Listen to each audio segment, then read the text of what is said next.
Stock market के एक और वीडियो में आपका स्वागत है। आज हम बात करने वाले हैं कि वीकेंड में जब गिफ्ट निफ्टी में आपको इंडिकेशंस मिल रहे थे कि 300 पॉइंट 400 पॉइंट का गैप अप हो सकता है, उसके बावजूद अगर आपने देखा होगा तो दिन के दौरान निफ्टी को 26,100 ही पार करने में तकलीफ हो रही थी, जहां पे गिफ्ट निफ्टी 26,200 250 300 तक पहुंचता हुआ नजर आ रहा था। तो बेसिकली आज के ट्रेडिंग सेशन में जो ऊपर के लेवल पे प्रॉफिट बुकिंग हुई, ये प्रॉफिट बुकिंग क्या जरूरी थी, तो यहाँ पे हम लोग डिटेल्स में बात करेंगे।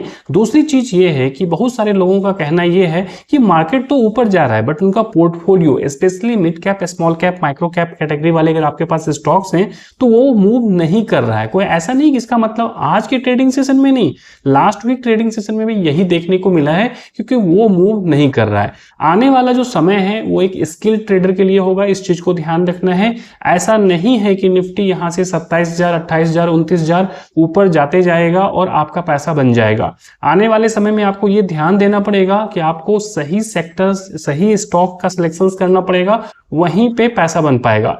इस गिरावट में जो गिरावट इससे पहले जो गिरावट हुई और मिड कैप स्मॉल कैप में जो करंट जो गिरावट ऑलरेडी देखने को मिल रही है, तो यहाँ पे जब भी आपको जंप आए, अगर आपको लगता है किसी भी कारण से आपने गलत स्टॉक पिक कर लिया है, तो वहां पे आपको निकलने के बारे में सोचना चाहिए। अगर उस क्वार्टर का करंट जो क्वार्टर है, ये जो क्वार्टर का ऑलरेडी रिजल्ट जो भी पब्लिश हो रहा है डे बाय डे, यहाँ पे रिजल्ट देखिए, रिजल्ट अगर आपको लगता है गड़बड़ है, पक्का वहां से निकल जाइए। अदरवाइज क्या है कि आप ट्रैप हो जाएंगे, लंबे समय तक अटक सकते हैं।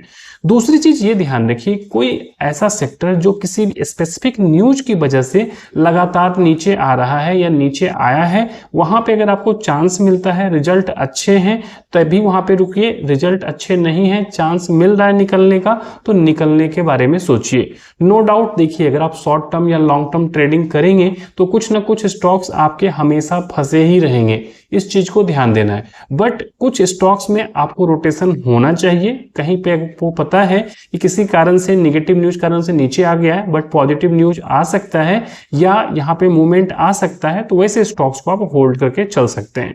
आज हम बात करते हैं निफ्टी 50 की जो क्लोजिंग हुई है, 25,891 के पास क्लोजिंग हुई। आपको लग रहा होगा कि आज मजा नहीं आया, आज रियली बहुत अच्छा हुआ। बहुत अच्छा क्या हुआ कि देखिए, सबसे पहले जो आज की ओपनिंग थी 26,057 पे थी।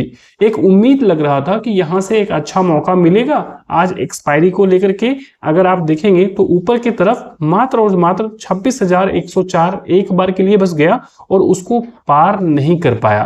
क्यों पार नहीं कर पाया? तो अगर आप 26,100 के कॉल राइटर्स को अगर आप देखेंगे तो बहुत ही ज्यादा एक्टिवली वहां पे टिके हुए थे और लास्ट मिनट तक वो कट नहीं कर रहे थे। क्यों कट नहीं कर रहे थे? कि 28 अक्टूबर को इसकी एक्सपायरी है।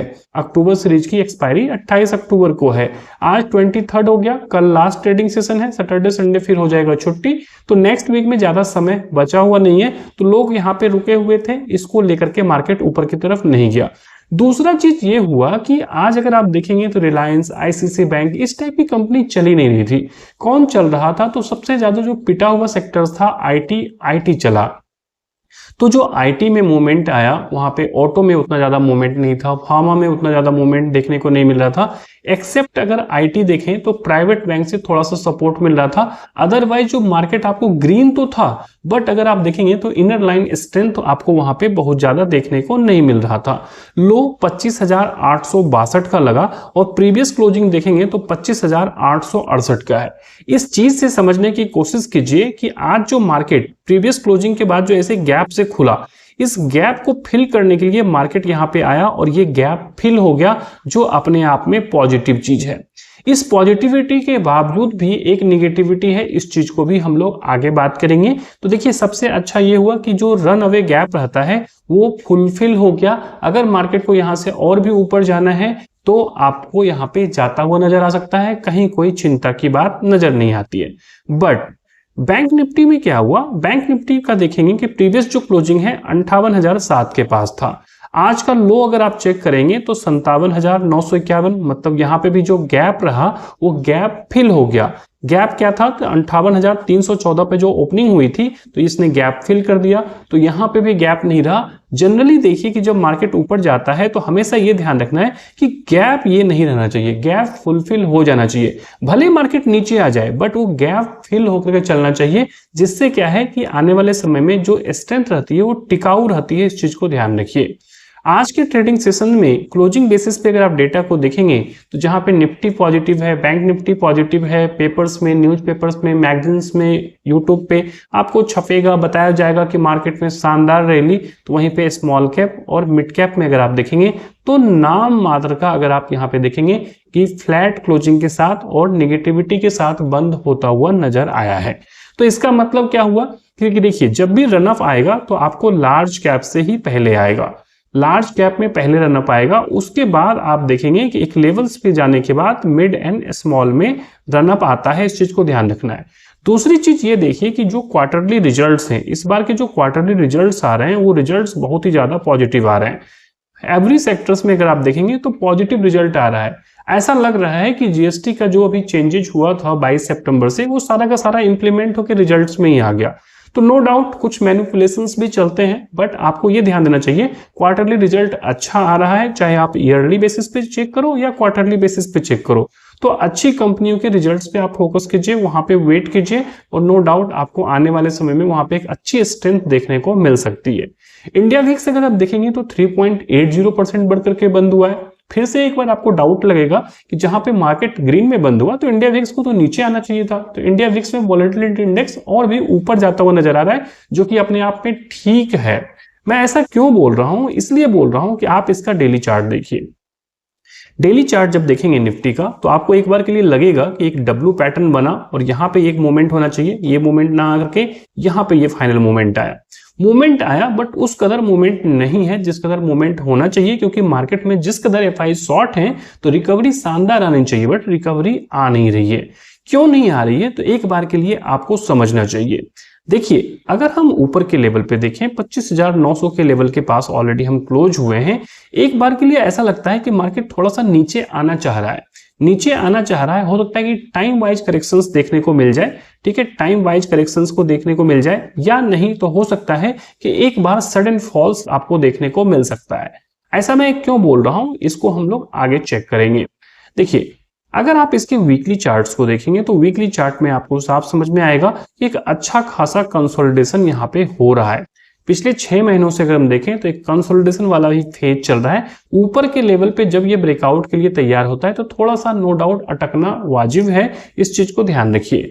तो ऊपर के लेवल पे अगर आप देखेंगे कि जो रिलेटिव इंडेक्स को अगर आप देखेंगे, आरएसआई को देखेंगे, एमएसीडी को देखेंगे, तो आपको ऐसा लगेगा कि मार्केट बोल रहा है कि मुझे कूल होना है, कूल डाउन होना है, नीचे की तरफ जाना है। क्यों? क्योंकि ओवरआउट जोन पे ऑलरेडी मार्केट निफ्टी आपको देखने को मिलेगा। इस चीज को ध्यान रखिए।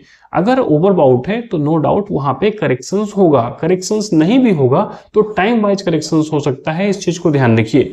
तो आने वाले एक आध वीक के लिए मुझे ऐसा लगता है कि मार्केट अगर थोड़ा सा नीचे आता है तो उसमें कोई खराब नहीं है। देखिए बहुत बार ऐसा भी होता है कि जैसे ही ब्रेकआउट हुआ, पॉजिटिव पे पॉजिटिव न्यूज आता चला गया, मार्केट और भी ओवरबाउट हो गया, मतलब बाय करने वाले लोगों की संख्या ज्यादा हो गई तो मार्केट ऊपर भी चला जाएगा। बट इस लेवल से अगर आप देखेंगे तो फ्रेश आपको एंट्री नहीं करनी चाहिए, फ्रेश आपको एंट्री नहीं करनी चाहिए। इस चीज को ध्यान रखना चाहिए। इंडेक्स में स्पेशली थोड़ा सा वेट करना चाहिए एक बार के लिए नीचे के लिए। अगर आप बैंक निफ्टी का चार्ट देखेंगे तो बैंक निफ्टी का चार्ट थोड़ा सा ज्यादा अच्छा नजर आ रहा है। और अगर हम यहाँ पे देखें तो बैंक निफ्टी भी क्लोजिंग बेसिस पे अगर देखें तो थोड़ा सा नीचे के लेवल पे बंद हुआ है।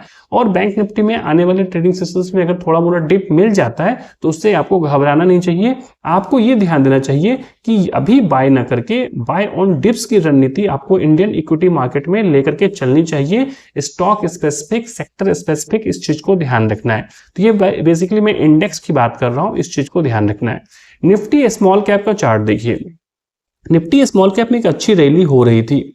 उसके बाद क्या हुआ कि डोनाल्ड ट्रंप वाला जो न्यूज आया इंडिया यूएस के टैरिफ को लेकर के, और यहाँ पे जो 6 दिन की जो गिरावट थी, ये गिरावट इतनी भयंकर थी कि उसके बाद से ये निफ्टी कदर उठ नहीं पाया है। मूवमेंट तो आता है बट आप देखिए मूवमेंट में कितना छोटा छोटा मूवमेंट कैंडल्स बन रहा है पिछले एक वीक से। इस चीज को ध्यान देना चाहिए। तो हो सकता है आने वाले समय में आपको लार्ज कैप निफ्टी में बैंक निफ्टी में डाउनफॉल हो बट आपको मिड कैप स्मॉल कैप में रैली हो जाए ऊपर की तरफ, इस चीज को ध्यान रखना है।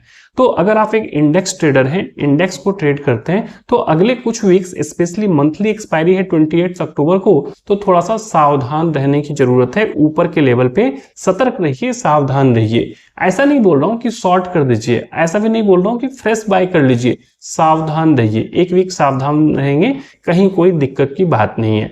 वैसे भी क्या होता है कि जब आपको लाइफ टाइम हिट करने के लिए मार्केट चाहता है, तो एक बार के लिए ऊपर के लेवल पे या उस लाइफ टाइम हाई के लेवल के नजदीक सेलिंग होती ही होती है। इस चीज को ध्यान रखना है। इसका मतलब ये नहीं है कि यहां से मार्केट बहुत नीचे चल जाएगा, इसका मतलब ये भी नहीं है कि यहां से मार्केट एकदम भाग जाएगा, आपको चांस नहीं देगा।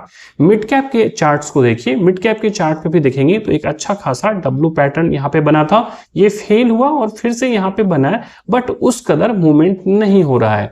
बार बार अगर आप देखेंगे दो ग्रीन कैंडल बनता है, फिर उसके बाद रेड कैंडल बन जाता है, और जो कैंडल्स बनते हैं ग्रीन वाले वो छोटे बनते हैं और रेड कैंडल्स बड़े कैंडल बन जाते हैं। तो यहाँ पे थोड़ा सा वेट करना चाहिए, क्योंकि ऊपर के लेवल पे ऐसा लगता है कि थोड़ा सा मार्केट कूल डाउन यहाँ पे होता हुआ नजर आ रहा है। इसी का इंडिकेशन अगर आप देखेंगे तो इंडिया विक्स से भी देखने को मिल रहा है। इंडिया विक्स ऊपर जा रहा है, बहुत अच्छी बात है। अगर इंडिया विक्स 12.25 12.30 तक चला जाता है तो बहुत ही बेहतरीन होगा, क्योंकि अगर वहां से कूल डाउन जब स्टार्ट होगा तो नो डाउट आपको एक अच्छा आने वाले समय में सस्टेनेबल रैली देखने को मिल सकती है। तो ये तो पूरा का पूरा जो आउटलुक है ये इंडियन इक्विटी मार्केट को लेकर के मैंने आपको बता दिया है। इसके साथ साथ जो आपके पोर्टफोलियो में मिड कैप, स्मॉल कैप और माइक्रो कैप स्टॉक्स में अगर ट्रेड कर रहे हैं, तो वहां पे जो पेन होगा उसके पीछे मिड कैप और स्मॉल कैप के इंडेक्स के चार्ट को देखिए, आपको वो समझ में आ जाएगा।